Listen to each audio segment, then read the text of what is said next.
So, yes, a reminder, Living Room Lariats, the new wrestling brand from Couch Potato Diary, where still going to have wrestling breakdowns on the flagship Couch Potato Diary, but if you just want wrestling, Living Room Lariats is going to be the place to be, working on getting it in other platforms, but right now it is a Spotify exclusive. So, WWE Night of Champions. We may as well focus on the big championship belt at the end with CM Punk taking on John Cena. Firstly, I think you could make the undisputed belt an actual undisputed belt, but we will get into that later. That is a discussion again for another living room lariat. Punk seemed genuinely surprised that the crowd was with him on this one. It felt like there was a lot during the build-up that might turn this crowd on him, but I think that for that crowd, Punk handled things very well and tried to do damage control as best as he could at the kind of kickoff event that they had out in Saudi on Friday. The John Cena sucks chants were loud,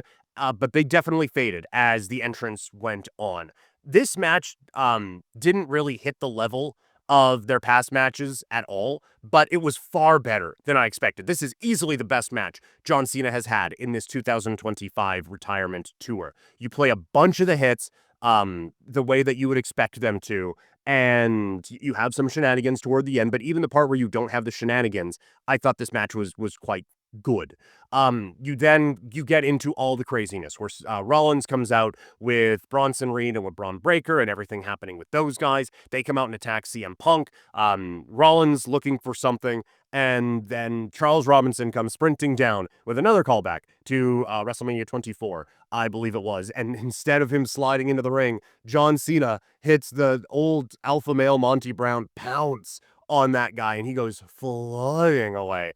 And then it's where it gets a little convoluted, where Cena comes into the ring and Rollins says, "This has nothing to do with you."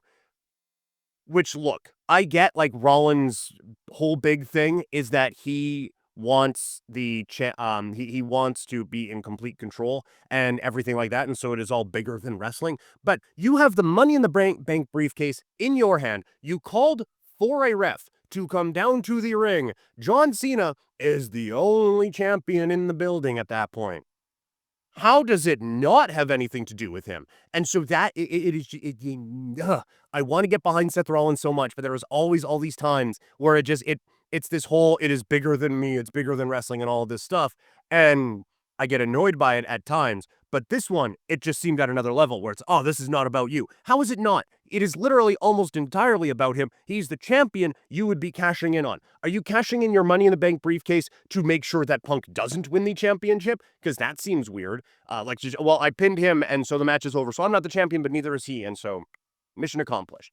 Obviously, that's not what's happening here. So that felt like a real, like, ugh, type of a moment that just added to a little bit of the craziness. And then you get the WrestleMania 40 type of a finish, right? Where you have Penta comes out and he takes care of one guy. Sammy comes out, takes care of another guy. And then it is just these two left. You have Cena hit the AA onto Bronson Reed as well. And so it's starting to feel like, hey, maybe babyface, whatever. You wipe it away with the look from John Cena again. I thought you were able to kind of turn that away. It did feel like, again, we are telling a bit of a story that some of the babyface tendencies are starting to creep back in with John Cena a little bit here. But you are able to erase it at the end with all of that. And then the finish, picking up the win over CM Punk. It there are some parts of this that worked and there were some parts of it that didn't. And some parts of it where you can understand again the motivations and some parts where you couldn't. As far as the match goes, Cena, he still gets to be a heel and he is still the champion. Toxic in the chat saying Cena is washed as a wrestler, LOL. Yes. Yes, he is. This was the best match he has had, and it is quite frankly, I think, the best that you thought you would be able to get out of him.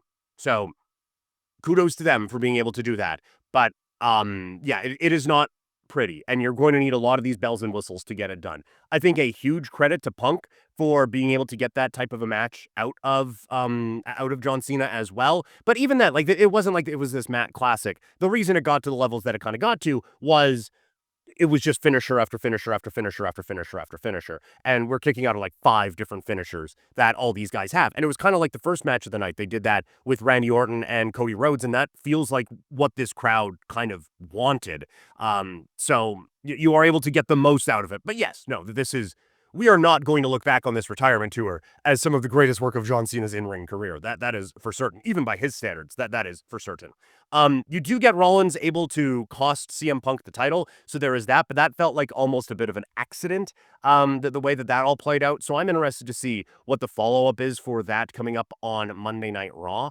But overall, the Rollins thing where it's the whole "it's not about you," that just it turned me off in a way that it shouldn't, and I think it is just specifically because I'm not a fan of that performer and that character that it irked me. I am honestly, if I'm to put biases on the table, I'm probably looking for ways for that character to irk me, and then he gave it to me and I couldn't get unirked. But I do still think like overall you have a few stories you can tell coming out of this. It is an easy transition of Punk away from John Cena and into some kind of a Seth Rollins thing for SummerSlam, and all of that. So I think that there is a lot that you can do coming out of it. It was just a couple of the details that I didn't necessarily love. Overall, this show was okay. Some of the matches were great. This crowd was strange.